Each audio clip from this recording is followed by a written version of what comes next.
करोड़ों दर्शकों का मिल रहा साथ। एमपी की बात एमपी न्यूज के साथ। मध्य प्रदेश का दौड़ता भागता शहर और जिंदा दिली वाला शहर, ये वो शहर है जिसे इंदौर के नाम से जरूर जाना चाहता है, लेकिन पूरे देश भर में मिनी मुंबई में हर पर्व और हर रंगों के त्यौहार को मनाने का एक अपना अलग अनुपम और अनूठा तरीका है।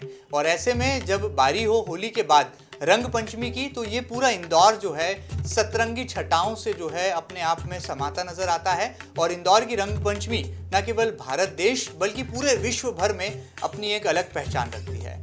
जब बात रंग पंचमी की होती है तो इंदौर की परंपरा का निर्वहन करने के लिए हिंद रक्षक संगठन संस्कार और संस्कृति को संजोए हुए इंदौर में गैर की एक ऐतिहासिक परंपरा का निर्वहन भी करता है। हिंद रक्षक संगठन के संयोजक हैं भारतीय जनता पार्टी के नगर उपाध्यक्ष हैं, नाम है एकलव्य सिंह गौड़, जिनके नेतृत्व में फाग यात्रा निकलती है और इंदौर में सतरंगी छटा नजर आती है। सबसे पहले एकलव्य जी, बातचीत की शुरुआत करें। आपका बहुत बहुत स्वागत है एमपी न्यूज के इस खास सेगमेंट में। एकलव्य सिंह गौड़ न केवल एक सामाजिक कार्यकर्ता हैं बल्कि राजनेता भी हैं और संस्कार, संस्कृति और शिक्षा दान के लिए जाने पहचाने जाते हैं।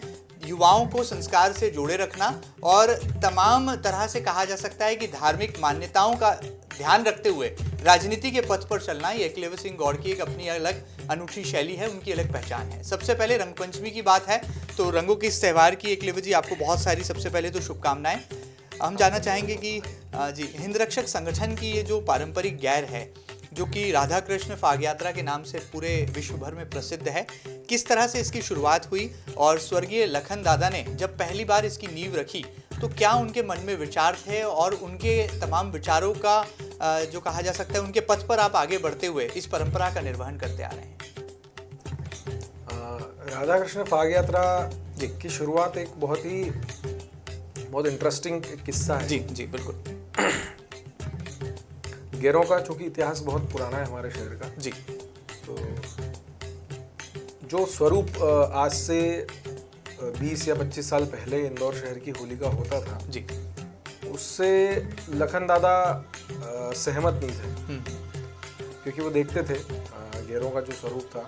आज भी कई गेरों में ऐसा होता है कि त्योहार का बड़ा विकृत स्वरूप था उस समय, बहुत ज़्यादा मालवंचल में खास करके। जी जी, कपड़े फाड़ देना, महिलाओं के साथ अभद्रता की गंदे इशारे, कोई ऊपर से देख रहा है तो उसके ऊपर कुछ जो हाथ आया वो फेंक देना। जी, बुजुर्गों के अभद्रता होना, धोती खींच दी, कुछ कपड़े फाड़ दिए। मतलब ऐसा स्वरूप था कि महिलाएं तो बहुत दूर की बात थी, पुरुष भी निकलने से उस दिन डरते थे। जी,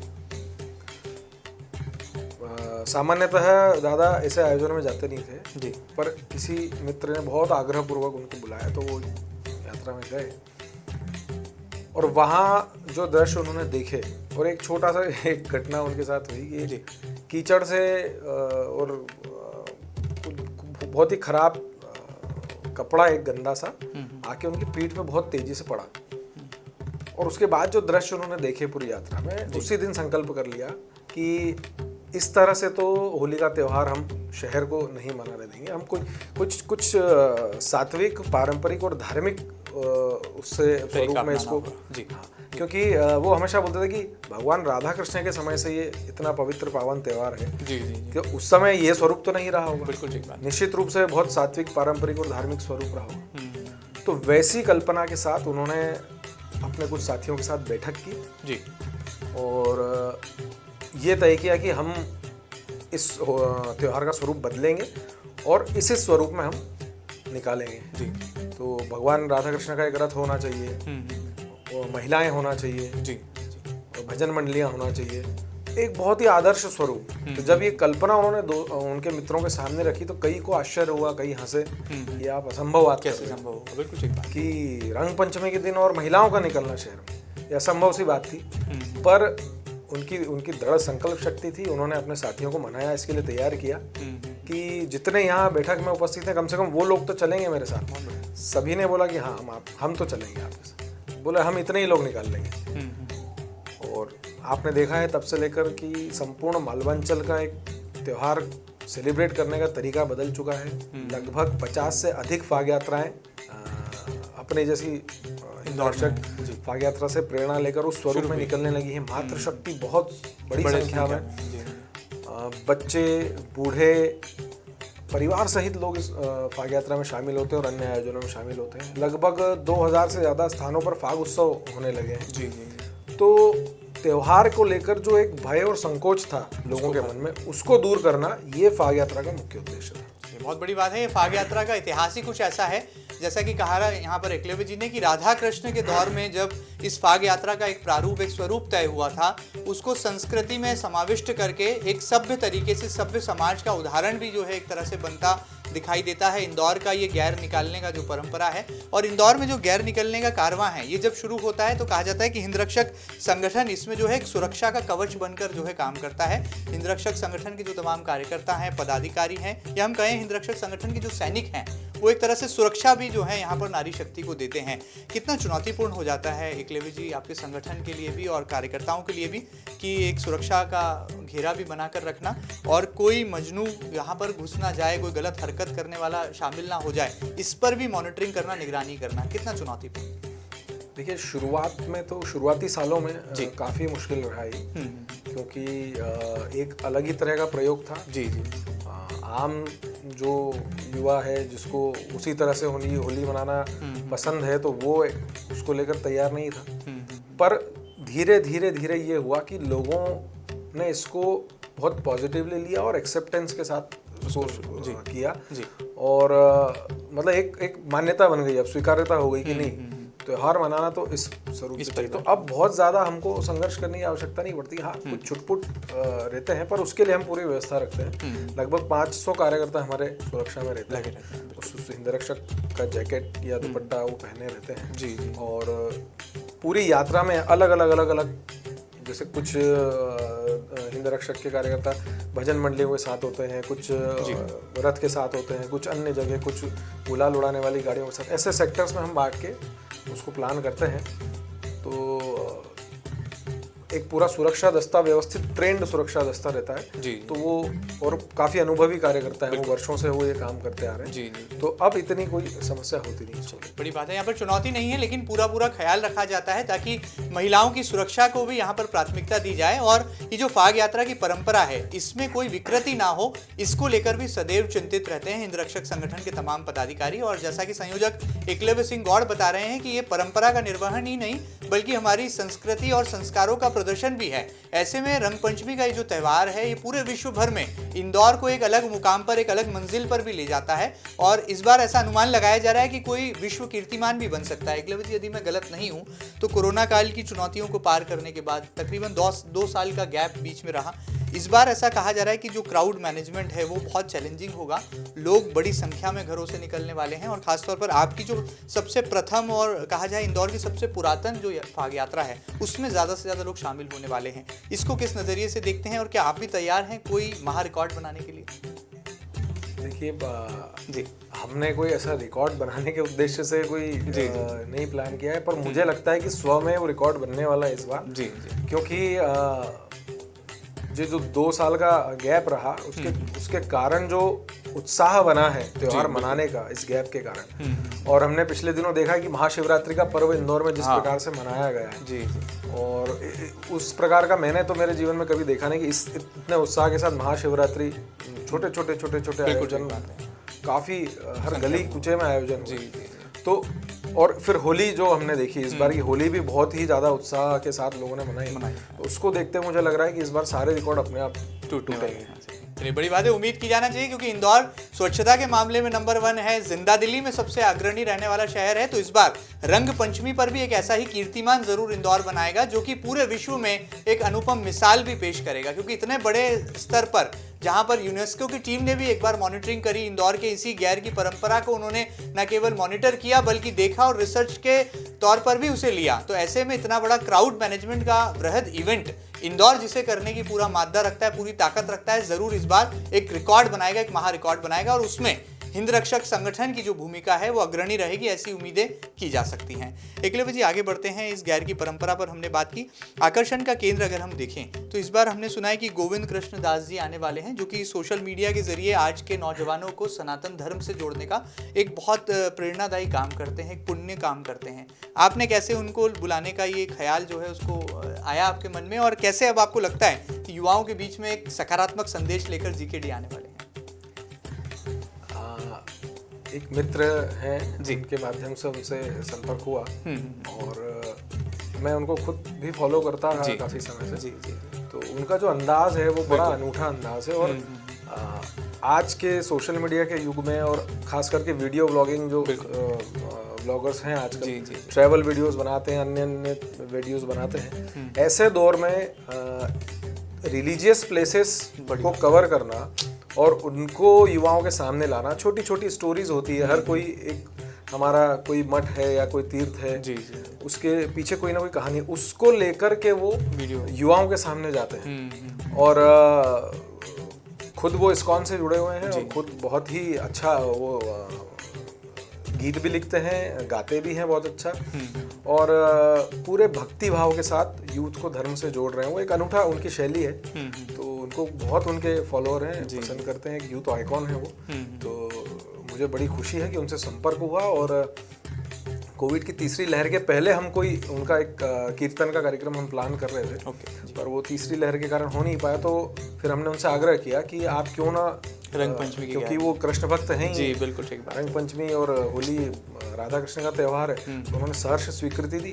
तो मुझे लगता है इस बार उनके कारण वो भी एक बड़ा आकर्षण है, बिल्कुल, और उनके कारण और यूथ उमड़ेगा इस यात्रा में। चलिए, बहुत बड़ी बात है। और कहा वैसे जाता है कि जहां पर युवा होते हैं वहां पर अपने आप एक लहर बन जाती है, और जब लहर एक कारवां के रूप में, फाग यात्रा के रूप में, और जब इंदौर की पारंपरिक गैर में शामिल हो जाए तो फिर क्या कहने हैं, यहाँ पर तमाम रिकॉर्ड भी ध्वस्त होंगे। और जीकेडी जैसी जो तमाम शख्सियत हैं वो न केवल युवाओं को धर्म के प्रति जागरण का भी एक काम करते हैं, बल्कि सही मायनों में कृष्ण क्या है, अध्यात्म क्या है, और आज के इस आपाधापी भरे युग में, कलयुग में कृष्ण कैसे प्रासंगिक हैं, ये वो परिभाषित करते हैं अपने तमाम वीडियो ब्लॉग्स के जरिए। तो उम्मीद है कि जीकेडी के साथ साथ इंदौर का ये जो रिकॉर्ड है ये टूटने वाला है, और इस बार रंग पंचमी पर इंदौर नवरंगी छटा में पूरा रंगा नजर आने वाला है। एकलव्य जी, किस तरह से तैयारियां होती हैं? और एक सवाल मेरे जहन में है, हमने देखा कि रंग पंचमी से या अमूमन कोई भी त्यौहार हो तो 48 घंटे पहले या कुछ दिन पहले जो है तैयारियां शुरू होती हैं। ये गैर निकालने की जो परंपरा है बहुत चुनौतीपूर्ण है, और इतने सारे लोगों का जमावड़ा जहाँ होता है, तो कितने दिनों पहले इसका जो है तैयारियों का सिलसिला वो शुरू हो जाता है, और कैसे आप इसकी बैठकों के जरिए जो है एक रणनीति, एक प्रारूप बनाते हैं, तय करते हैं? देखिए, अब चूंकि 25 साल, ये 25वां वर्ष है फाग यात्रा का, अगर ये 2 साल कोविड के हटा दिए जाए तो 23 साल हो जाएंगे सतत रूप से निरंतर। जी, अब चूंकि सारी चीजें एक तरीके से तय है, एक फॉर्मेट तय है, व्यवस्थाएं तय होती, तो अब हमको बहुत ज्यादा मशक्कत नहीं करना पड़ती। पर हाँ, जब शुरुआती समय था तो लगभग 1-1.5 महीना पहले से हम लोग उसकी तैयारी करते थे। 1 महीना पहले बैठक होती थी, उसमें उस बैठक में सभी कार्यकर्ताओं को कार्य वितरण होता था और सभी की जिम्मेदारी निश्चित की जाती थी, और सभी बखूबी अपने तय किए दायित्व को निभाते हैं। और एक बहुत ही ट्रेंड कार्यकर्ताओं की फौज ब्रह्मणी लखन दादा छोड़ के गए हैं, जिसके कारण उनके जाने के बाद भी मुझे कोई बहुत ज़्यादा इसमें मशक्कत नहीं करना पड़ी कभी। तो एक बहुत ही ऑर्गेनाइज्ड और प्लान्ड वे में वो पूरी टीम काम करती है, और बहुत ही सक्सेसफुली फिर ये हम कार्यक्रम एग्जीक्यूट कर पाते हैं। चलिए, बड़ी बात है। स्वर्गीय लखन दादा के पद चिन्हों पर चल रहे हैं, और एक कहा जा सकता है कि न केवल राजनीति बल्कि धर्म और संस्कार, संस्कृति की बात भी कर रहे हैं। आज के हिप हॉप भरे ज़माने में जब आज का युवा जो है पॉप सॉन्ग को पसंद करता है, ऐसे में वो धर्म को पसंद करने के लिए मजबूर करते हैं, युवाओं को जोड़ते हैं, और हिंद रक्षक संगठन की जो पताका है वो नौजवानों की एक बड़ी फौज के रूप में शहर में तब्दील होती नजर आती है। एकलव्य जी, एक राजनीतिक सवाल भी करूंगा क्योंकि राजनीति में आप सक्रिय हैं। हाल ही में भारतीय जनता पार्टी के नगर उपाध्यक्ष बनाए गए हैं, और यूपी में भी बाबा की सरकार बनी है।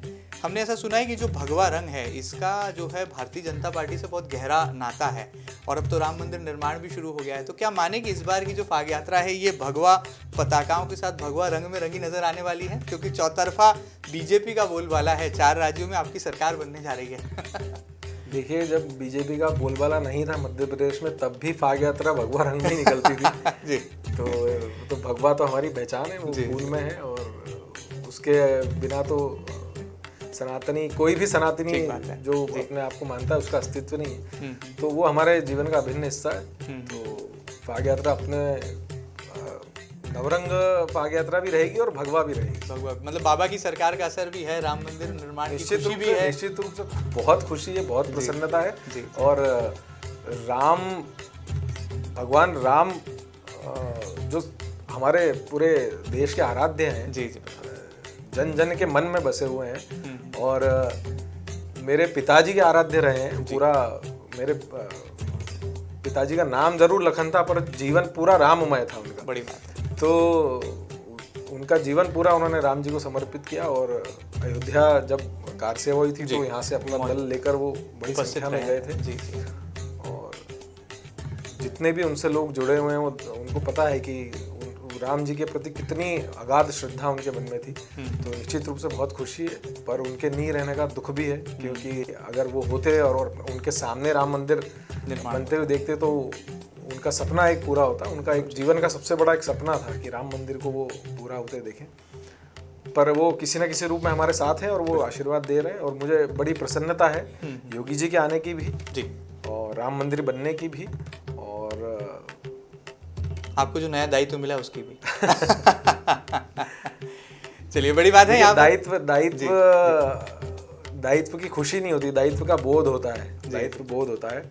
तो पहले सामान्य कार्यकर्ता थे। अंतर केवल इतना हुआ है कि पहले सामान्य कार्यकर्ता थे, अब दायित्ववान कार्यकर्ता। अब जिम्मेदारी और बढ़ गई है, कहा जा सकता है। जिम्मेदारी बढ़ गई है, अब दायित्व बोध भी है और अच्छा काम करने की जुनून भी है। बड़ी बात है। एक दृढ़ संकल्पित युवा हैं, और चूंकि राजनीति से जुड़े हैं तो राजनीति की बात तो यहाँ पर होना स्वाभाविक भी है। और जैसा कि कह रहे हैं कि स्वर्गीय लक्ष्मण सिंह गौड़, जो कि मर्यादा पुरुषोत्तम भगवान श्री राम को अपना न केवल आराध्य एक आदर्श पुरुष मानते थे, बल्कि उनके पद चिन्हों पर चलने की कोशिश और प्रयास करते थे। और जब देश में राम मंदिर निर्माण शुरू हो चुका है, तो ऐसे में स्वर्गीय लखन दादा का एक पुराना सपना भी न केवल पूरा होने जा रहा है, बल्कि यूपी में बाबा की सरकार बनने की जो खुशी है, वो जरूर इस बार की फाग यात्रा में भी भगवा ध्वज और भगवा पताकाओं के साथ नजर आने वाली है। भगवा रंग में रंगी नजर आएगी। हालांकि हर साल नजर आती है, लेकिन इस बार लगता है जो रंग है थोड़ा और गहरा होगा, थोड़ा और चौखा होगा, ताकि इसका प्रदर्शन हो चुके और जो प्रसन्नता है उसकी अभिव्यक्ति जो है इस फाग यात्रा के माध्यम से हो सकेगी।